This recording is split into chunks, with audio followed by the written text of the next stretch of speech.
Welcome. I'm Michelle Meyer, past president of the Cornet Global Chicago chapter, and also the current chair of the Cornet Global Board of Directors. With me today is Jenny Niemann.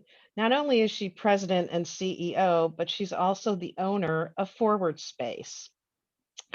Everyone's looking for inspiration right now, so the Chicago chapter came up with the idea to interview some of our leading women, hence Jenny, here in Chicago. We're calling it 15 Women in 15 Minutes.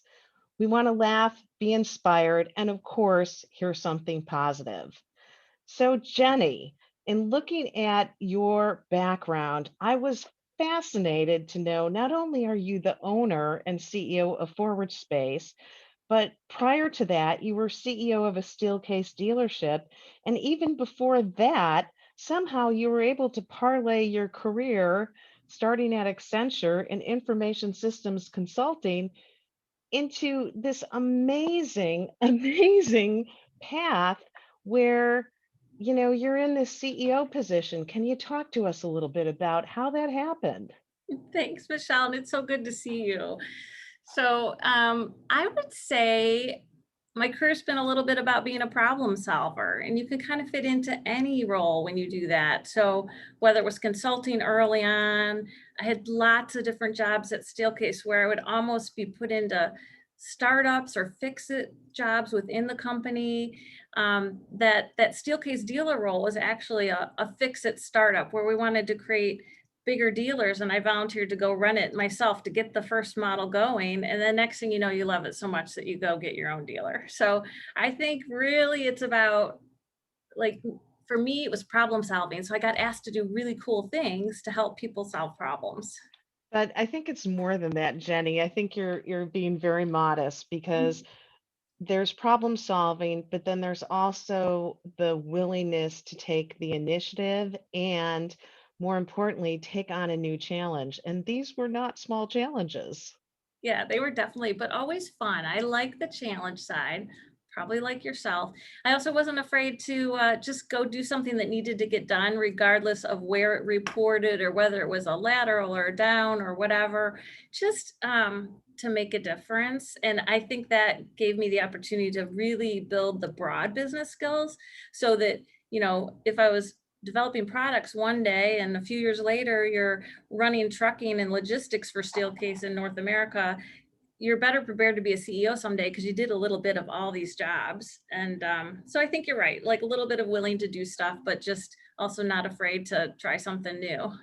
I'm really happy to hear you say that all those experiences help prepare you for being a CEO. Can you talk to us a little bit about what it's like to be an owner of a company, especially in these times? Yeah, I've owned Forward Space for 6 years now, and it's a Steelcase dealer, and it was created by combining a couple other dealers, so doing merger acquisition work, and then also expanding. So the comfort level is, sure, I know how to do M&A work from my corporate jobs. The less comfortable is, oh my gosh, I actually have to talk to the bank now. This is my money. What happens when things do or don't go well? So I'd say one thing is just I had to learn a lot about the trusted partners, because in the big corporate world, your trusted partners are, your other executive staff, it's your boss, it's your board. In this role, you have a lot of trusted partners, whether it's your legal team, your bank, your manufacturer who's working with you. So I feel like for the first 6 years, tons and tons of support. And what's great is those relationships help in a time like this. So our bank's been super supportive. I've got folks around me to help me with next steps. I've got a great team. So none of it's easy, but I'm glad I had a little bit of runway to have all the right people in place to help through times that are a little bit harder. Yeah, I'm so happy to see that you have such a positive and resilient attitude, especially in this time where, things are a little bit challenging. How are you, again, as the leader, keeping your team motivated? So, like many others, we're trying to communicate more often, really transparently. And then we're doing the things that we can do and that we can control. So, for example, we applied very early for a payroll protection program loan, got that, hopefully getting our forgiveness very soon. We shared that with the employees in terms of what we're doing and what it meant. And it helped us extend not having to do much with employee actions until very recently, where we did some furloughs and layoffs. But all along the way, really being transparent with them. And then also, as we were communicating, thinking about ways to keep them engaged in the future. So, did we have a special sub team to work on the return to work COVID procedures? Or did we have a particular blitz to reach out to our clients about new products that are available to help them return to work?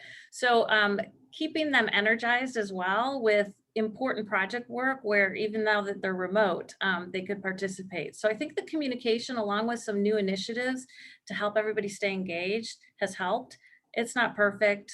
I'm sure every employee and myself has gone through some days where you're wondering what's going on and what's next. But in general, we've got a really positive team. I give you credit for that transparency because, it's not so easy for any of us in this period of time. And to be upfront with those we work with really takes a leap of courage. So kudos to you and my admiration. So, Jenny, how are you staying motivated in this time? And are there any people you look to for inspiration? Yeah, so I think probably in all areas of my life there's people at work who are inspiring right now just because of their attitude. I'm trying to take the moments of joy on the family side as well. So I've got a 19 and a 20-year-old who are on their way back from college. One is driving right now from Vermont. He's on his way. And so just also taking a little bit of joy to go like, he might not have been coming home this early in a normal year. So how exciting is that? So you just need to frame it. I think I spend a fair amount of time framing it as this is like, we'll call it more than a moment, a year in time Yeah. when things are a little different. And so how can you take advantage of it and think about what you're going to look back on? I talk to employees and my family about that. Like when we, like 3 years from now, when we look back on this, what are the positive things? And then maybe try and reinforce those, like going to lightscapes with the family, doing things that we couldn't all do together before. And same thing from the work front. I'm back to work now 3 days a week, maybe in our offices, being very careful. I love it when I see people like the small joy of seeing who came in that day who needed to do work. You didn't used to pay attention to that. And so I guess a little bit of just, ignore the bad stuff and take a little bit of joy in the good stuff right now. Which I think is amazing. And I can relate to your comment about having joy just seeing other people. I know we're still working at home, and the few opportunities I've had to engage with others on my team have been just so amazing. And you're Yes. so grateful to have that face to face time. Yeah. So, despite all the positivity, surely there must be days where you felt the pandemic fatigue or just a little fatigue in general.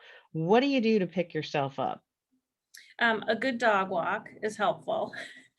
Often with my husband. So if I'm at home, I do think there's something about kind of fresh air, especially for the work from home. I find that every day is the same, which is why I'm probably coming into the office more. I don't have to all the time now.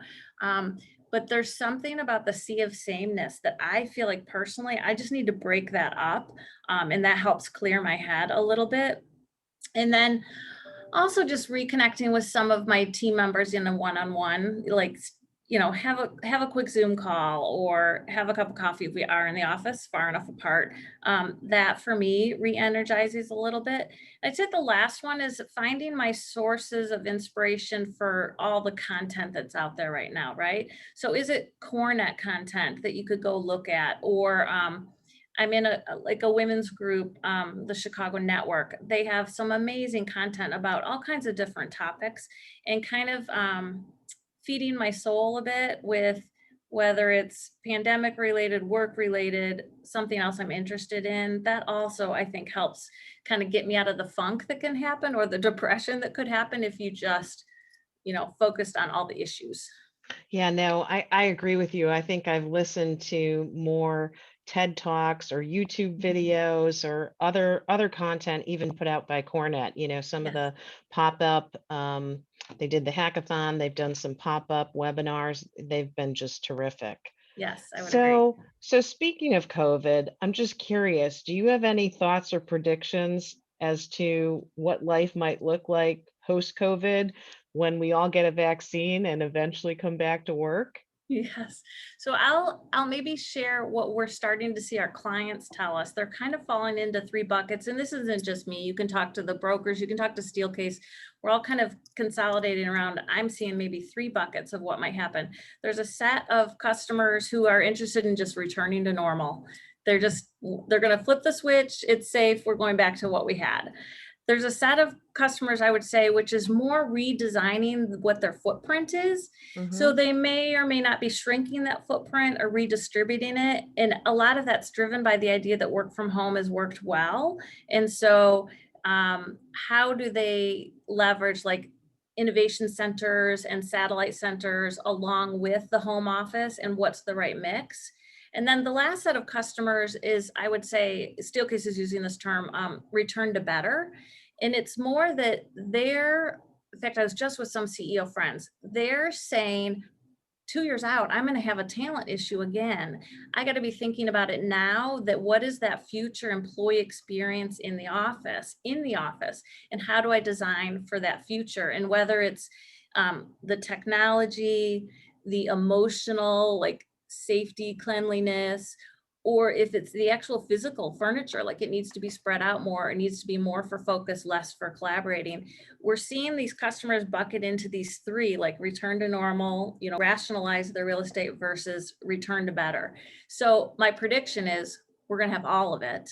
And my prediction also is those who are starting to experiment with it now are going to be ahead of the others in terms of figuring it out. So I think the return to better is going to take multiple pilots, multiple groups. Try it with a little group, try it with a certain city, try it with another group, another department.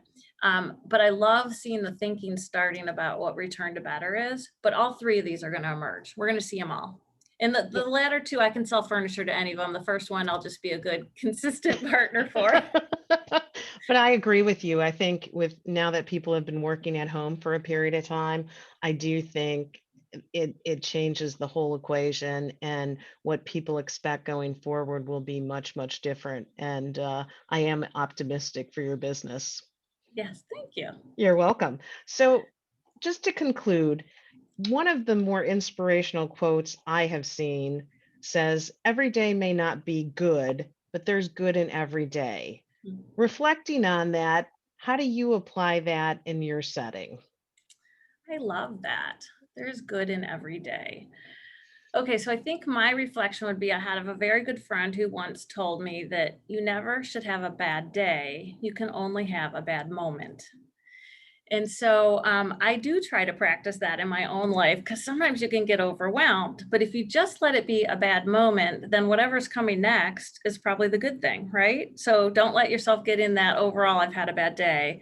Otherwise, you might miss those good moments that are coming next. So they seem like parallel clauses to me. Yeah, and I'm not surprised. If anything, I think I will be taking away from this conversation the reflection on the bad moment. Jenny, thank you. Thank you so much for your time today. I can't tell you how much I've enjoyed it. Wish our time together was longer. And again, I'm staying optimistic for that, return to better. Thank you, Michelle. It's great to see you. Thank you.